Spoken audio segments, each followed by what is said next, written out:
हे guys, अस्सलाम वालेकुम, welcome back to our channel. उम्मीद करती हूँ कि आप सब ठीक होंगे, घरों में सेफ होंगे, मज़े से रमज़ान एंजॉय कर रहे होंगे। तो आज है 28 रमज़ान और यहाँ पर शहरी के बाद बस फिर दोबारा से काम शुरू हो गए थे इफ्तारी के ही, क्योंकि बस इफ्तारी स्टार्ट होती है हमारे यहाँ। तो बहुत सारे लोग ये कह रहे थे कि बस आप तो ना हमें इफ्तारी की चीज़ें बता रही होती हैं और या फिर आप कुकिंग बता रही होती हैं। तो खैर मेरे पास और कुछ दिखाने के लिए है नहीं, तो मैं इसलिए बस जो चीज़ें मैं प्रिपेयर कर रही होती वही आपके साथ शेयर कर रही हूँ।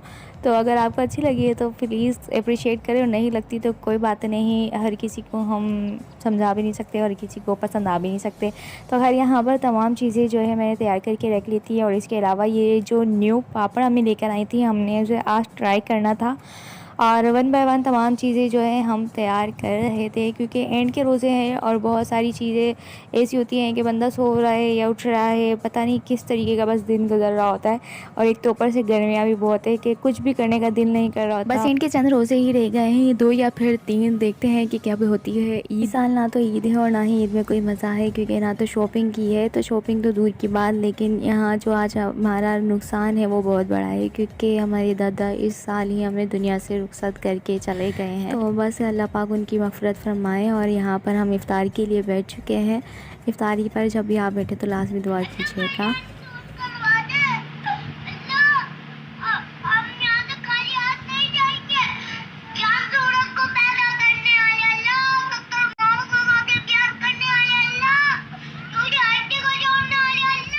तो बस यहाँ पर स्टेटस पे लगी हुई है बच्ची की दुआ ने बड़ा मुतासिर किया है कि बहुत ही मतलब इतना छोटी सी आवाज़ है लेकिन दुआ बड़ी है इन्होंने। खैर यहाँ पर साथ ही में इफ़्तार के बाद इफ़्तारी की और फिर चाय पी, और फिर उसके बाद यहाँ पर बस चावल बनाए गए थे। तो बस मैं यहाँ पर कबूली बना रही थी, तो जितनी दाल थी उसके हिसाब से मैंने यहाँ पर कबूली बना ली थी। आजकल सबकी रूटीन ख़राब हुई हुई है, या तो भूख नहीं लगती या फिर कोई एक अगर खाना खाने बैठे तो फिर उसको देखकर ज़ाहिर सी बात है फिर कहते हैं कि हमें भी खाना है। तो यहाँ पर बस मैंने चावल पहले तैयार किए, और फिर चावल तैयार करने के बाद यहाँ मेरी चाय भी ठंडी हो गई थी तो चाय पीने लग गए। और साथ ही में अम्मी यहाँ पर वेजिटेबल्स कट कर रही थी, और बस वन बाय वन तमाम काम निपटाए जा रहे थे। खाना इफ़्तार के बाद ही अब तैयार कर रहे हैं, क्योंकि दिन में अगर बना भी लो तो फिर वो खाना ख़राब होने का ख़दशा रहता है, फिर फ़ायदा जो इतना हम लागत भी लगाएं तो फिर वो ख़राब हो जाए।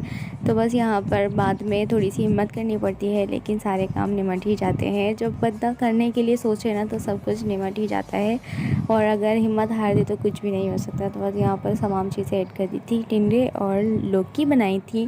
तो यहाँ पर खड़े मसाले के अंदर तमाम चीज़ें डालने के बाद बस ये इतना ईजी होता है इसे बनाना। तो सब्ज़ी बनाने का वैसे इरादा नहीं था, लेकिन फिर कुछ समझ भी नहीं आ रहा था खाने में क्या बनाए। फिर जब बना लिए तो फिर अचानक मेहमान आ गए, और फिर मेहमानों के आगे तो अच्छा नहीं लगता है कि सब्ज़ी लगाएं, तो फिर बाहर से ही नहारी रोटी मंगाई थी।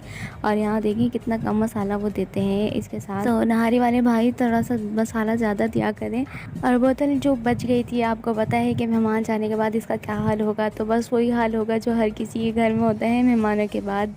तो बस यही था आज का हमारा छोटू सा व्लॉग। आई होप कि आपको अच्छा लगा होगा। वीडियो देखने का बहुत शुक्रिया। मिलते हैं नेक्स्ट व्लॉग में, तब तक के लिए अपने और अपने घर वालों का बहुत सारा ख्याल रखिए, हमें दुआ में याद रखिएगा। अल्लाह।